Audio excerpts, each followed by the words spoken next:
네, 할렐루야, 감사합니다.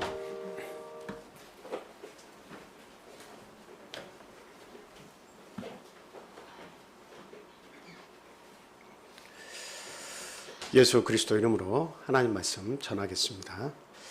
우리 성도님들 한 주 동안 평안하셨습니까?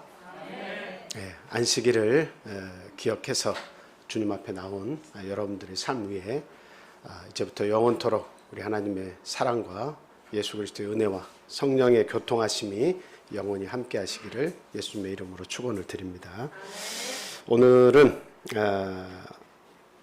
흔들리지 않는 순종으로 구원을 보라는 지난 시간의 말씀에 이어서 두 번째 시간 갖도록 그렇게 하겠습니다. 저번 시간에는 모세의 변명과 하나님의 약속이라는 말씀을 가지고 우리가 은혜를 나눴고요. 그 다음 지난 시간에는 우리 말씀 기억하세요? 어떤 내용이었습니까? 첫 시간이었는데 흔들리지 않는 순종으로 구원을 보라. 첫 번째의 내용이 뭐였어요? 하나님께서 우리에게 주신 무기에 대해서 말씀을 드렸죠. 하나님의 뜻을 이루는 가장 중요한 무기가 뭐라고요? 순종입니다. 순종입니다. 그래서 오늘 본문 말씀은 이렇게 시간 관계상 그때그때 필요한 말씀을 찾아 읽도록 그렇게 하겠습니다. 그래서 이제 하나님께서 모세를 떨기나무, 불붙은 떨기나무 아래로 부르셔서 이곳은 거룩한 곳이니 신발을 벗으라 하면서 이제 소명을 주시죠.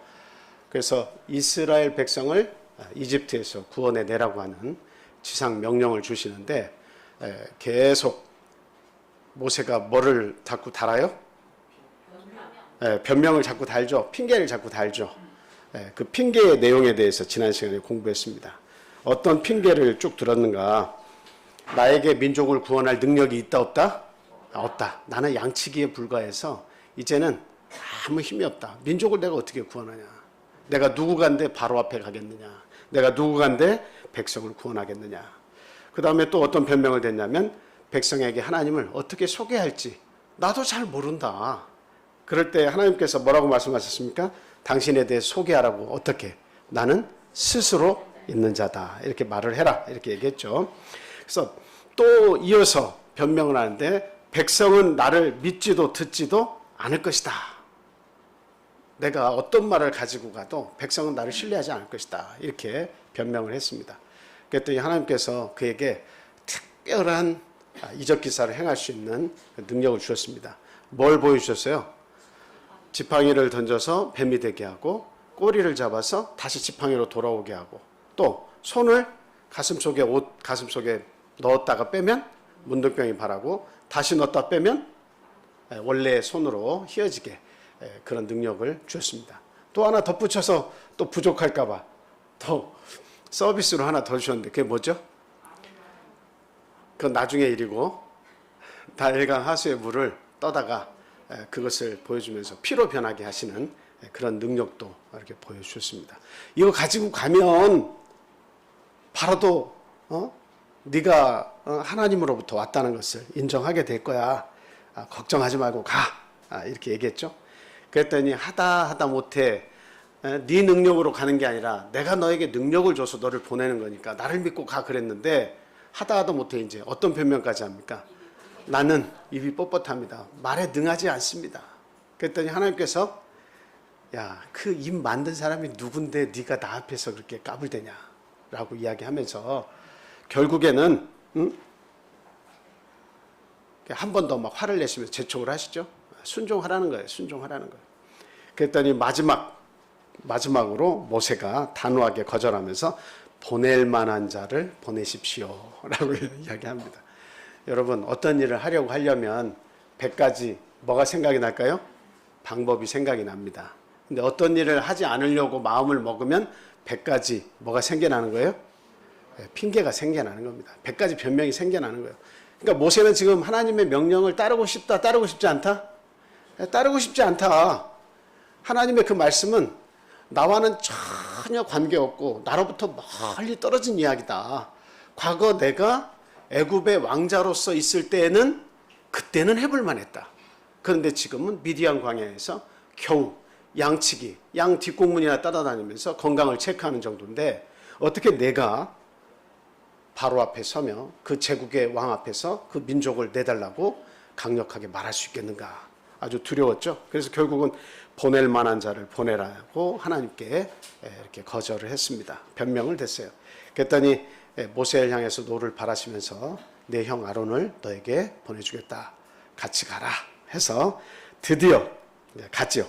그러니까 어쩔 수 없는 그런 순종의 모습을 보였습니다. 그냥 한 번에 딱 순종해가지고 그렇게 하겠습니다 했으면 얼마나 하나님께서 기뻐하셨겠습니까? 그렇죠?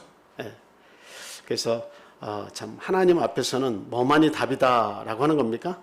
순종만이 답이다.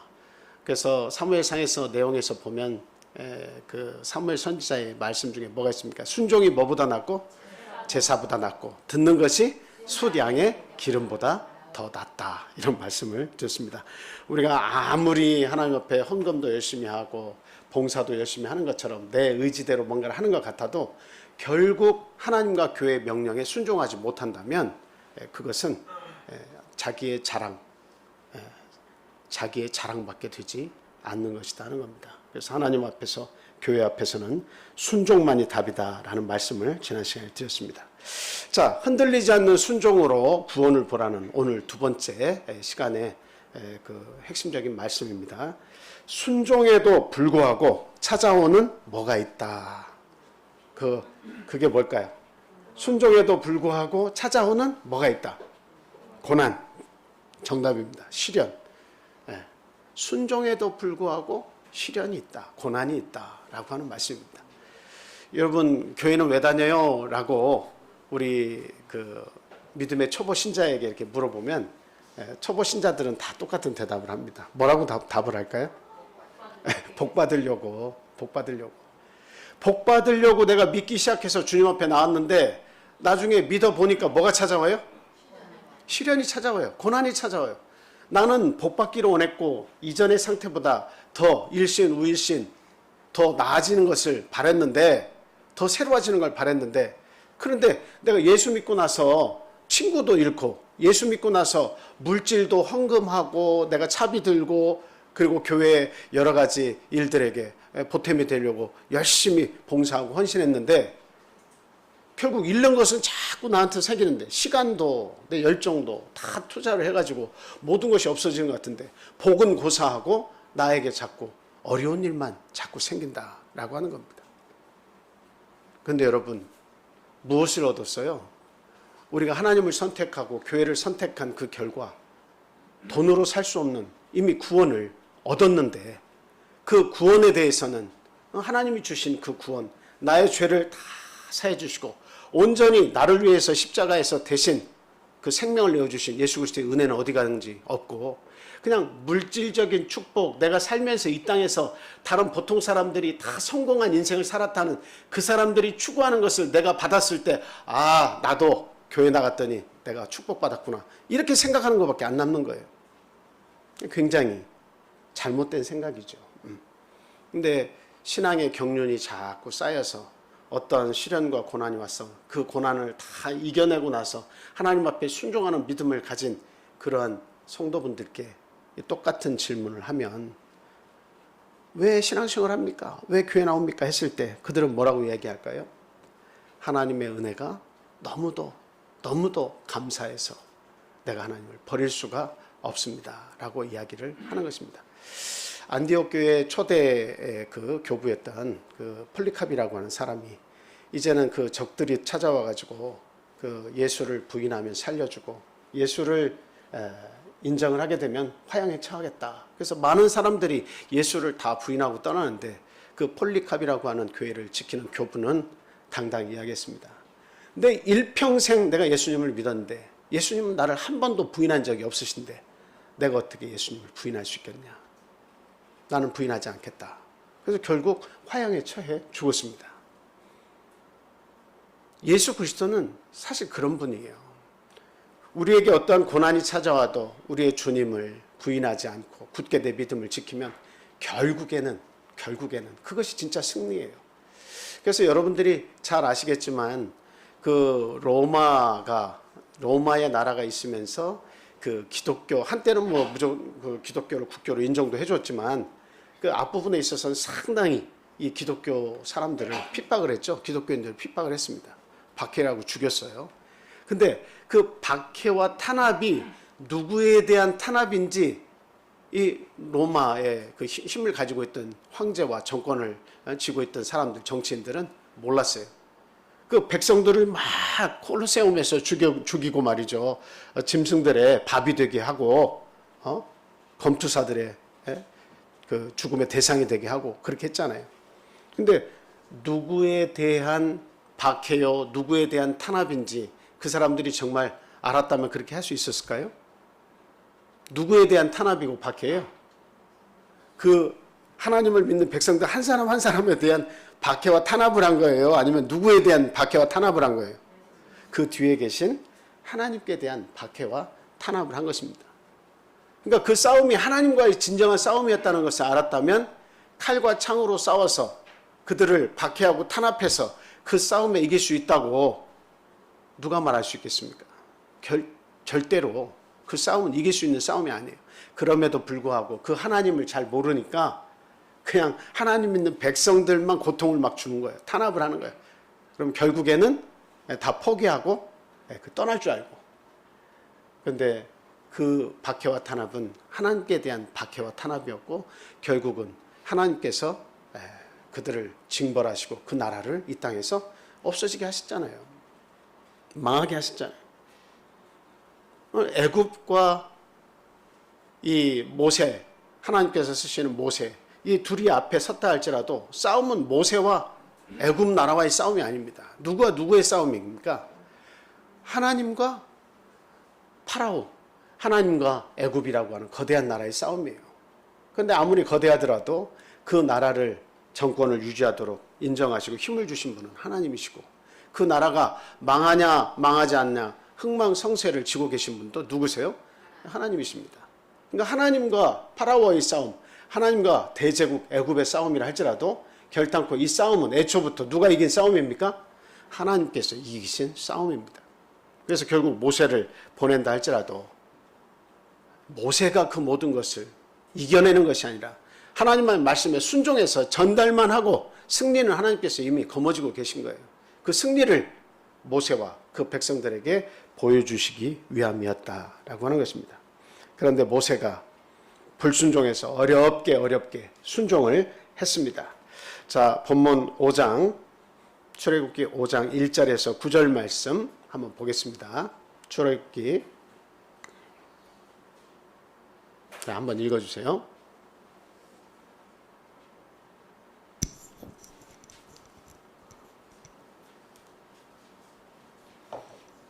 그 후에 모세와 아론이 바로에게 가서 이르되 이스라엘의 하나님 여호와께서 이렇게 말씀하시기를 내 백성을 보내라. 그러면 그들이 광야에서 내 앞에 절기를 지킬 것이니라 하셨나이다.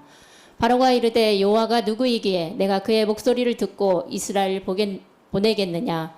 나는 여호와를 알지 못하니 이스라엘을 보내지 아니하리라. 그들이 이르되 히브리인의 하나님이 우리에게 나타나셨은즉 우리가 광야로 사흘길쯤 가서 우리 하나님 여호와께 제사를 드리려 하오니 가도록 허락하소서. 여호와께서 전염병이나 칼로 우리를 치실까 두려워하나이다. 애굽 왕이 그들에게 이르되 모세와 아론아 너희가 어찌하여 백성의 노역을 시게 하려느냐. 가서 너희의 노역이나 하라. 바로가 또 이르되 이제 이 땅에 백성이 많아졌거늘 너희가 그들로 노역을 시게 하는도다 하고 바로가 그날에 백성의 감독들과 기록원들에게 명령하여 이르되 너희는 백성에게 다시는 벽돌에 쓸 집을 전과 같이 주지 말고 그들이 가서 스스로 집을 줍게 하라. 또 그들이 전에 만든 벽돌 수요대로 그들에게 만들게 하고 감하지 말라. 그들이 게으름으로 소리질러 이르기를 우리가 가서 우리 하나님께 제사를 드리지 않으니 그 사람들의 노동을 무겁게 함으로 수고롭게 하여 그들로 거짓말을 듣지 않게 하라. 네, 더 나아가서 17절부터 23절 말씀도 같이 보겠습니다. 네, 출애굽기 5장 17절부터 23절까지 있는 말씀입니다.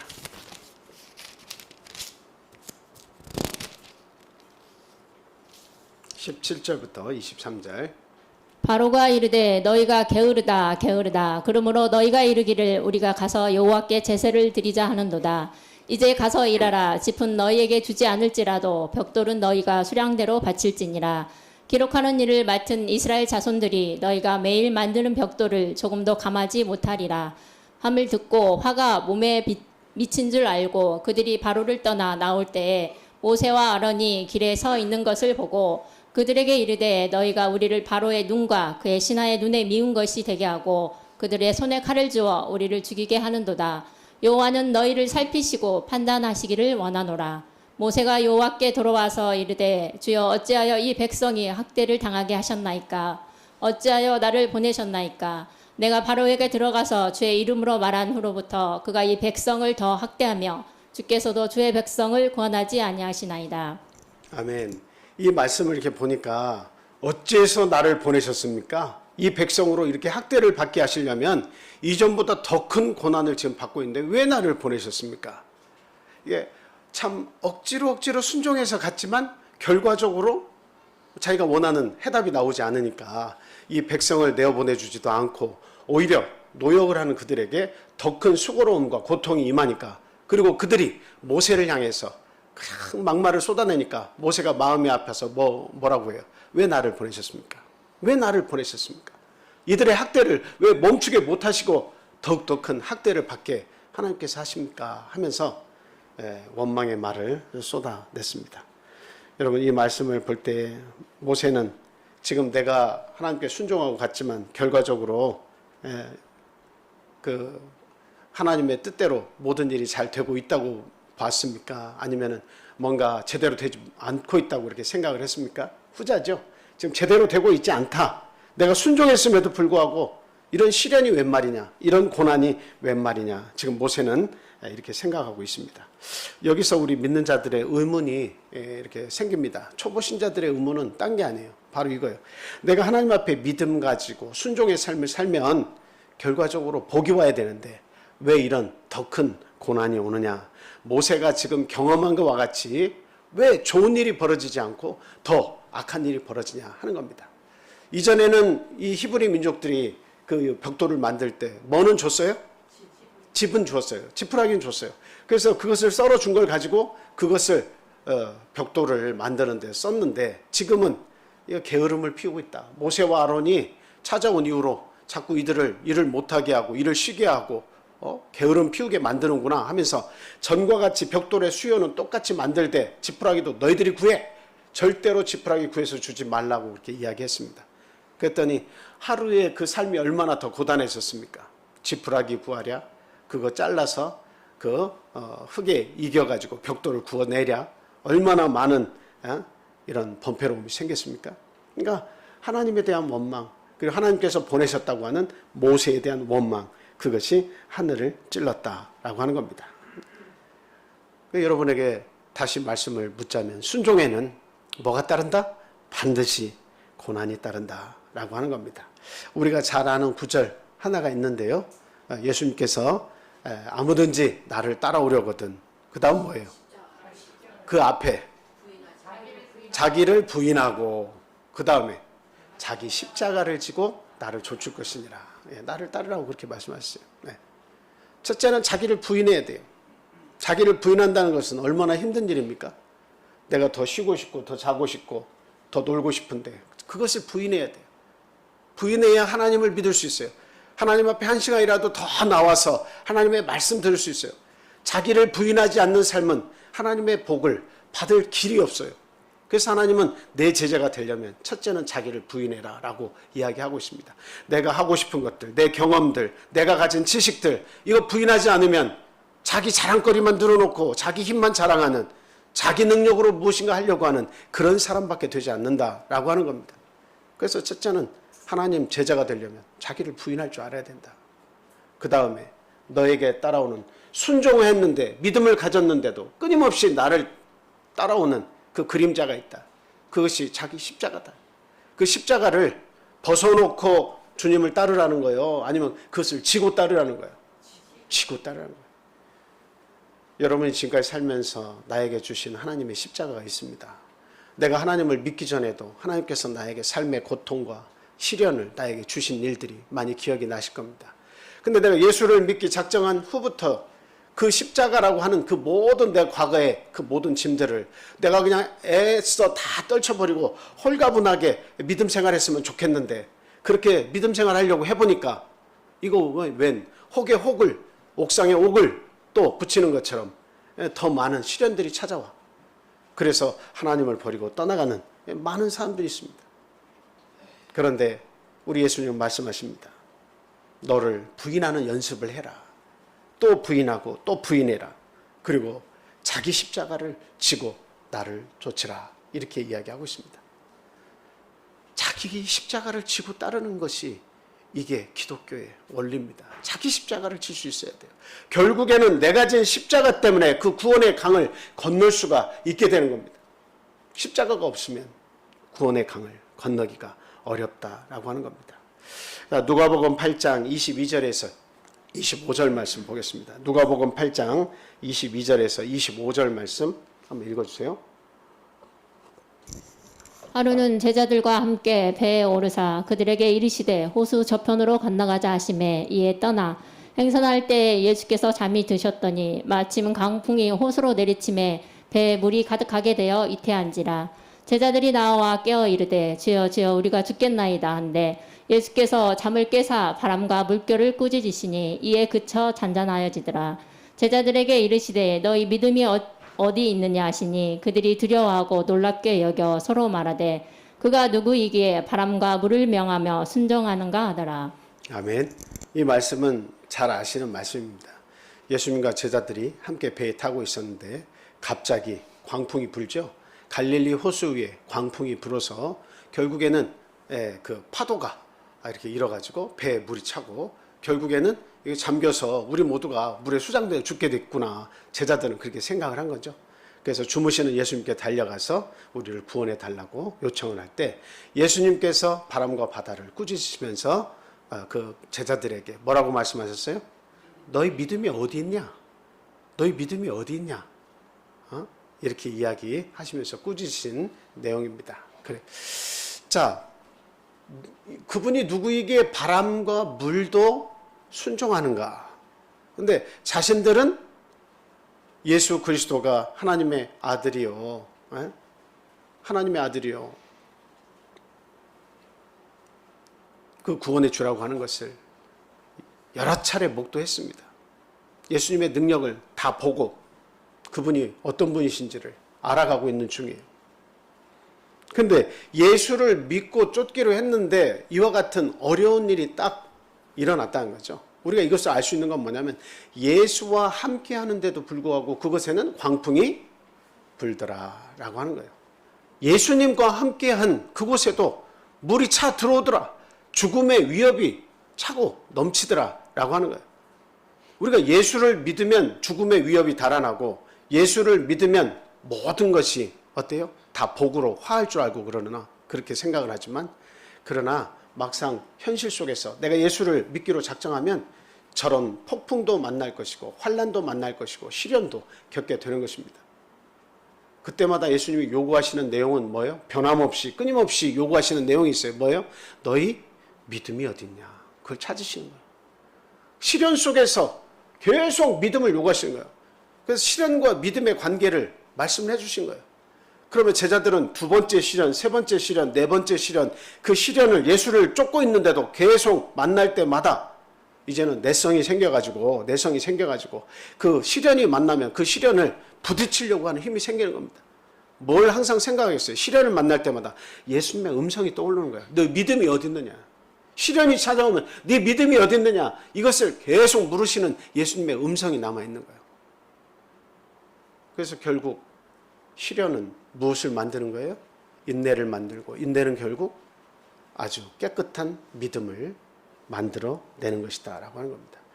한 번의 시련도 없이 살 수 없지만 우리가 인생을 살 때 이 시련을 별로 겪고 이렇게 살지 않는 사람들은 믿음이 깊어지기가 쉽지 않습니다. 시련이 와야 믿음이 깊어지는 거예요. 아픔과 고난의 역사가 있어야 이 믿음이 귀한 줄을 알게 되는 거예요. 근데 아무런 시련도 없고 아주 그냥 인큐베이터 속에서 아주 거의 안전하게만 이렇게 자라난 그런 인생에게는 믿음이 무엇인지를 잘 모르는 거예요. 시련이 왔어야 알지. 아픔이 왔어야 알지. 근데 아픔이 아무것도 없었는데 어떻게 믿음으로 이겨낼 수 있는 힘이 그 속에 생겨나게 되겠느냐라고 하는 겁니다. 하나님의 명령에 순종하는 것이 중요하고요. 시련이 올 때 흔들리지 말고 더욱 주님께 가까이 가는 것이 중요하다. 이렇게 말씀을 드립니다. 자, 야고보서 1장 2절에서 4절 말씀 보겠습니다. 다 같이 읽겠습니다. 야고보서 1장 2절에서 4절 시작. 내 형제들아 너희가 여러 가지 시험을 당하거든 온전히 기쁘게 여기라. 이는 너희 믿음의 시련이 인내를 만들어내는 줄 너희가 알미라. 인내를 온전히 이루라. 이는 너희로 온전하고 구비하여 조금도 부족함이 없게 하려 함이라.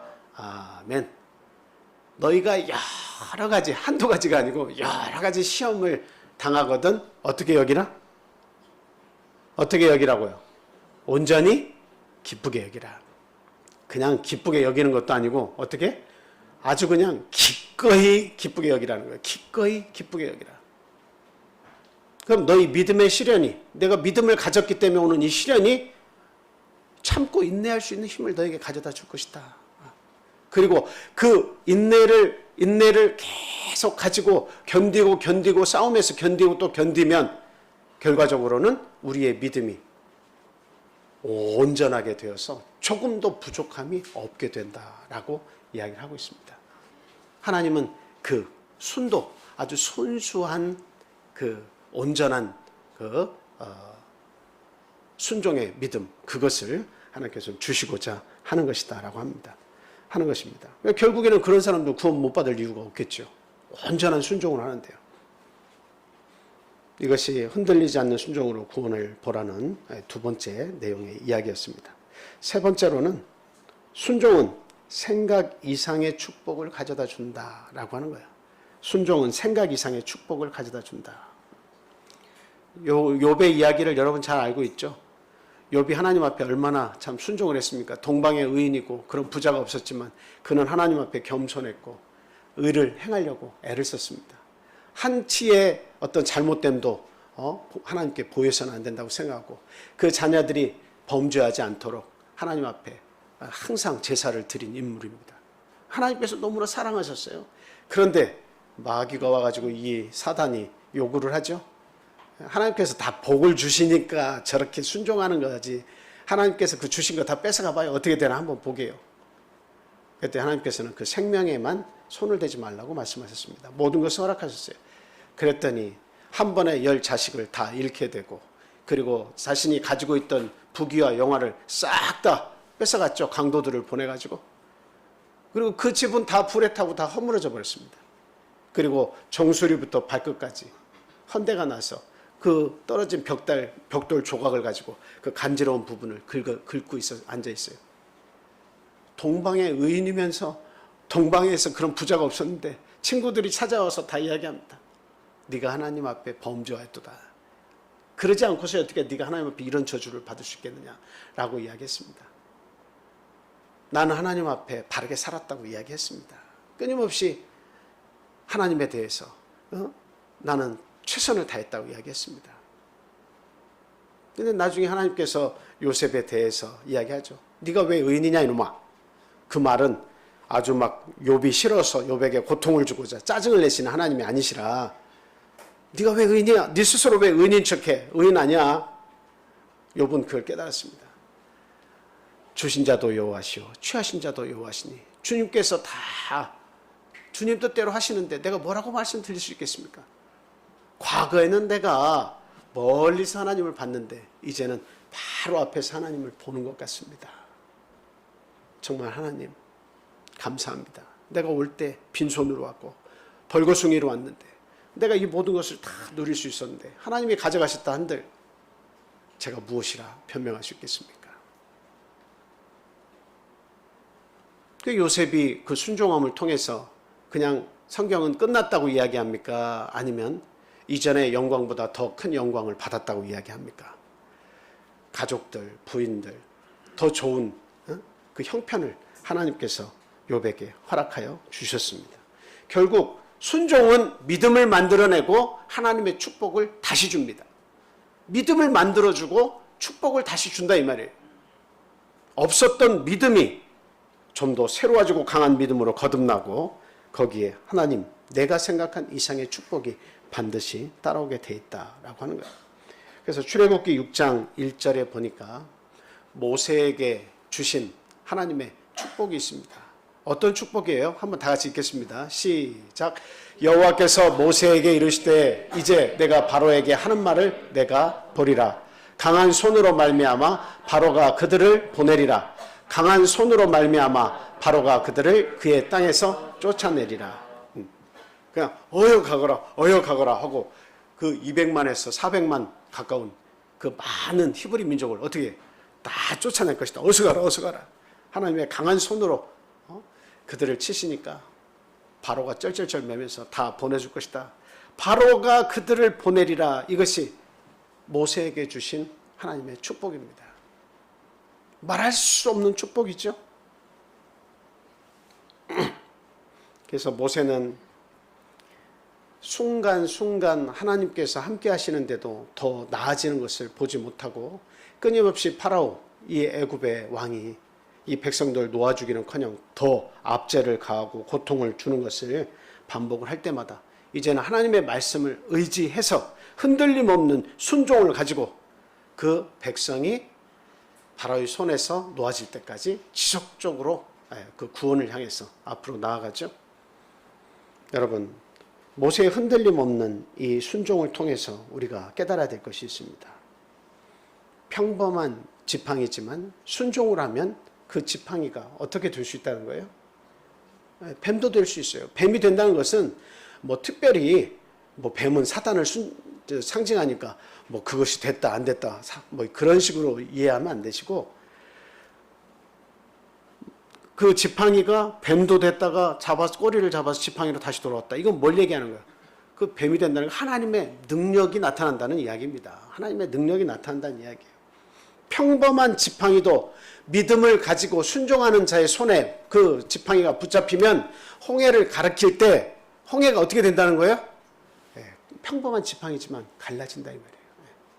평범한 지팡이지만 믿는 자의 손에 그 지팡이가 주어졌을 때에 그 반석을 치면 반석이 갈라져서 무엇이 솟아난다는 거예요? 생수가 솟아난다는 겁니다.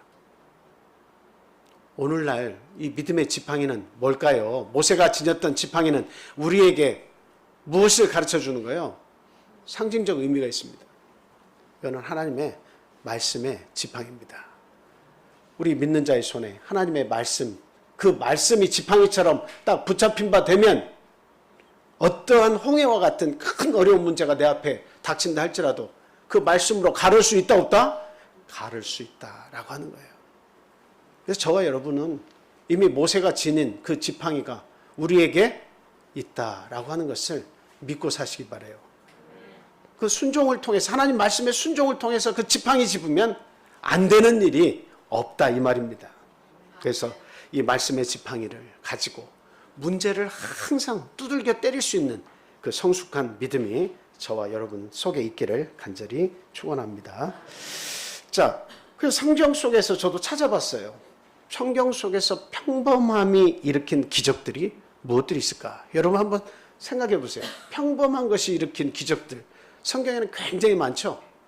하나님의 능력을 나타내는 말씀들이기 때문에 모두가 다 평범함 속에서 나타난 일들이에요. 여러분 혹시 아는 내용들 갑자기 떠오른 내용 있어요? 네, 그렇습니다. 다윗이 골리앗하고 싸울 때 다윗 소년은 아주 소년 다윗이에요. 소년 다윗, 어린 다윗이에요. 사울왕이 철 갑옷을 줘서 했는데 너무 무거워가지고 싸움을 할 수가 없으니까 그 갑옷도 벗어 던졌어요. 근데 그가 어디로 내려갔어요? 물매를 가지고 어디로 내려갔어요? 시냇가에 가가지고 조약돌 몇 개를 주워왔습니까? 5개 주워왔어요. 근데 하나님 앞에서 이 5개도 다 필요했어요? 안 필요했어요? 5개도 안 필요했어요. 그는 5개를 준비했지만 하나를 딱 장전했습니다. 너는 칼과 단창으로 나에게 나오지만 나는 만군의 여호와 하나님의 이름으로 너를 대적하노라 하면서 물매에다가 그 조약돌 하나 딱 장전해가지고 싱 해서 탁 이렇게 던졌어요. 그때 정확히 돌이 탁 파고 들어가가지고 그 거대한 자이언트 골리앗이 쿵 하고 쓰러졌습니다. 블레셋들은 그동안 사기가 막 왕성했는데 자기들의 장수가 그렇게 힘없이 맥없이 소년 다윗에게 무너지는 것을 보니까 이제는 꽁지가 빠지게 막 도망을 가고 그동안 사기가 저하돼가지고 이제는 큰일 났다. 우리 민족이 이제 이대로 망하는가 보다. 이렇게 생각한 이스라엘은 어때요? 힘을 얻어가지고 그냥 쫓아가서 블레셋 진영을 아주 그냥 난장판으로 만들어 놔버렸죠. 다윗이 골리앗의 목을 잘랐습니다. 아주 평범한 돌이에요. 시냇가의 돌. 무기 같지도 않은 무기입니다. 별것이 아니에요. 그런데 다윗은 아버지의 양떼를 지킬 때마다 그것을 사자와 여러 가지 짐승들이 찾아와서 그것을 해코지 할 때마다 그는 하나님을 의지했다고 얘기하고 있어요. 의지해서 그것을 지켰습니다. 그래서 믿음을 가지고 어떤 어려운 순간 속에서도 극복해냈어요. 하나님의 이름으로. 다윗은 평범한 사람이고 아버지의 양떼를 돌보는 그냥 뭐라고 그래요? 셰퍼드, 양치기 소년이었어요. 근데 하나님께서 그런 믿음의 사람을 들어서 이스라엘의 아주 위대한 왕으로 삼으셨다라고 하는 겁니다. 평범한 돌 하나가 민족의 성패를 좌우하는 놀라운 기적을 일으켰습니다. 여러분 요셉도 마찬가지죠. 아주 막 극히 평범한 인물이죠. 그런데 하나님께서 요셉에게 두 번의 꿈을 주셨죠. 야곱은 그것이 참 의미 있는 꿈이라고 생각했습니다. 형제들은 그 꿈을 생각할 때 어떻게 저런 싸가지 없는 꿈을 꾸냐고 그렇게 생각을 했습니다. 그래서 항상 그가 나타날 때마다 야, 꿈꾸는 자가 왔다. 꿈꾸는 자가 왔어. 어떻게 저 녀석을 골려줄까? 이런 생각만 했습니다. 근데 결국 요셉은 그 꿈을 마음에 품고 끊임없이 때를 기다렸습니다. 하나님이 괜한 꿈을 주시지 않았다고 그는 믿었습니다. 시간이 지났어요. 마지막까지 순종했습니다. 그가 노예 아라비아 상인에게 팔려서 갈 때도 순종했습니다. 그리고 보디발 장군의 집에 가서 살게 됐을 때도 순종했습니다. 그리고 누명을 쓰고 옥에 들어갔을 때도 끝까지 순종했습니다. 하나님을 놓지 않았어요. 그 결과 그는 바로의 꿈을 해석해 줌으로 말미암아 일약 애굽의 총리가 되었다라고 하는 거예요. 그래서 요셉이라고 하는 한 인물을 통해서 하나님께서는 이스라엘 민족을 이 애굽 속에 인큐베이터 아주 그를 75명을 품어가지고 민족을 생산해내는 히브리 민족 200만에서 400만 가까운 그 민족을 생성해내는 그 도구로 요셉을 쓰신 거예요. 근데 요셉이 뭐 아주 막 대단한 사람이 아니었습니다. 요셉은 어떤 사람이었어요? 아주 그냥 아버지 심부름만 하고 곱게 그 색동 저고리를 입어주고 아버지의 특별한 사랑만 받으면서 곱게 자란 아이에 불과해요. 근데 그가 겪은 많은 시련을 통해서 하나님은 그 요셉에게 주신 꿈을 실현시켜 주셨다라고 하는 거죠. 그래서 성경은 여러 가지 내용을 통해서 별것이 아니지만 위대하게 믿음의 순종을 통해서 사용된 예를 반복적으로 이야기하면서 우리들에게 순종을 이야기하고 있고 믿음을 가지라고 이야기하는 거예요. 조영규 목사님의 책을 이렇게 전에 한번 읽은 적이 있는데 아주 그 간증 속에서 정말 그 은혜를 받은 내용이 있어서 이거 기억하신 분들은 기억하실 거예요. 그 여의도 순복음교회가 어마어마하게 큰데 그 이제 바닥에 이제 그 콘크리트 구조물을 다 만들어 놓고 이제 대를 H빔으로 다 쌓았지 않겠습니까? H빔으로 다 연결해서 쌓아놨어요. 근데 이제 헌금이 이제 더 이상 나오지 않는 거예요. 아무리 조영규 목사님이 설교를 해도 아주 명쾌한 설교를 해도 신도들이 헌금을 절대 하지 않는 거예요. 그러니까 더 이상 진척이 안 되고 비는 왔다가 마르고 하니까 그 H빔들이 어떻게 되는 거예요? 다 부식이 되는 거예요. 녹이 쓰는 모습들이 막 여기저기서 나타나기 시작하는 거예요. 그래서 눈물로 호소해도 안 되고 그래서 결국 기도만이 방법이다 생각하고 그냥 어느 날은 이제 다 포기하고 내려놓고 우리가 하나님 앞에 기도하는 것 외에는 방법이 없습니다 하고 기도를 하자. 그래서 특별 기도를 딱 하고 이제 그 기도가 끝났는데 할머니 아주 누추하게 옷을 입은 할머니 한 분이 보자기를 하나 가지고 앞으로 나옵니다. 그 단상에 나와서 그 목사님에게 그것을 클러서 보내주면서 아니 모친 이게 뭡니까? 라고 물으니까 거기서 이렇게 보자기를 클러서 주는데 뭐예요?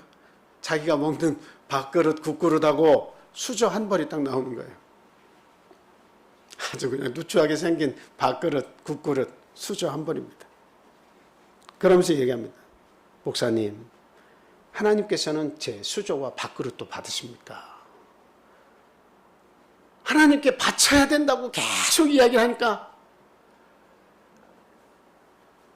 산동네 조그맣게 판자로 만들어진 집에 살면서 아무 세간살이도 없고 그저 하루에 한두 끼 먹고 지내는 그 누추한 이 노파가 내가 바칠 것이 무엇일까? 집에 가서 곰곰이 생각해 봤더니 나에게 남은 것은 국그릇, 밥그릇하고 수저 한 벌밖에 없는 그것을 정성스럽게 씻어서 보자기에 싸서 목사님 앞에 내어주면서 목사님, 하나님께서는 제 수저와 밥그릇도 받으실까요?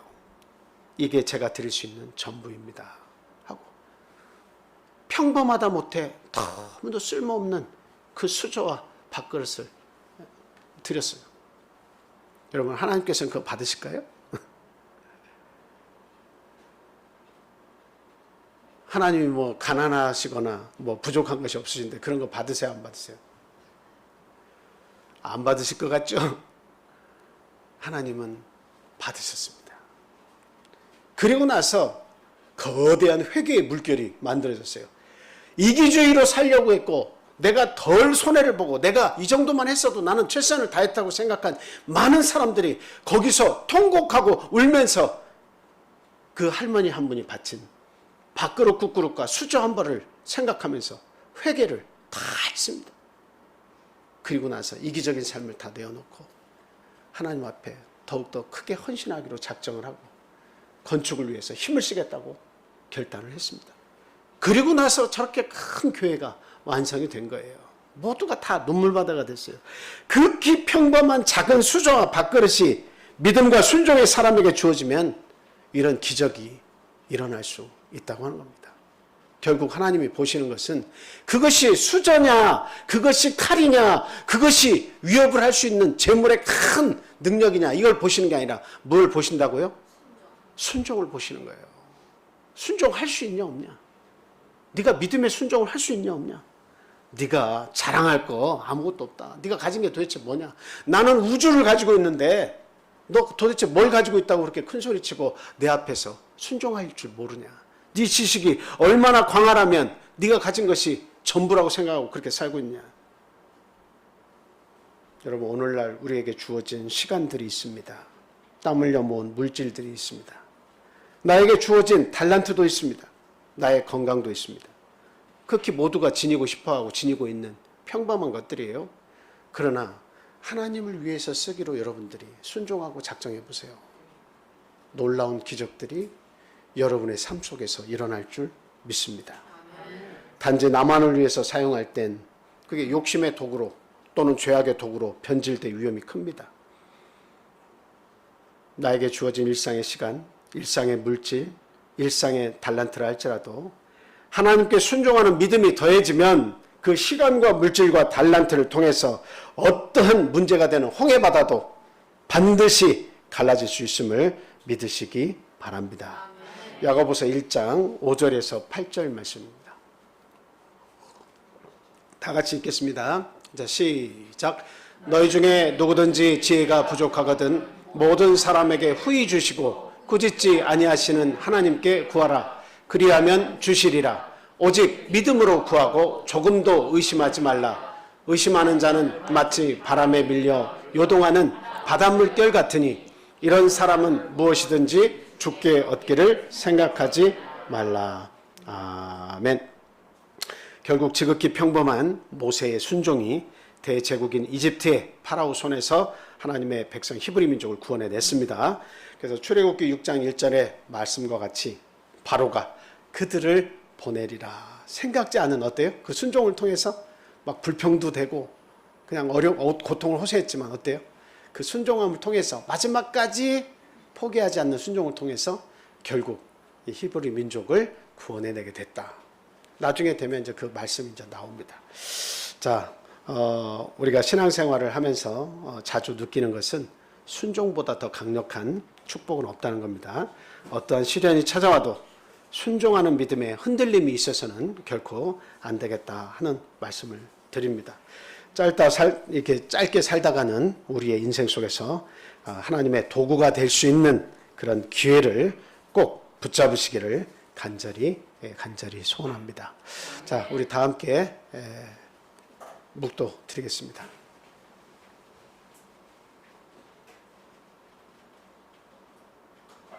할렐루야. 아멘.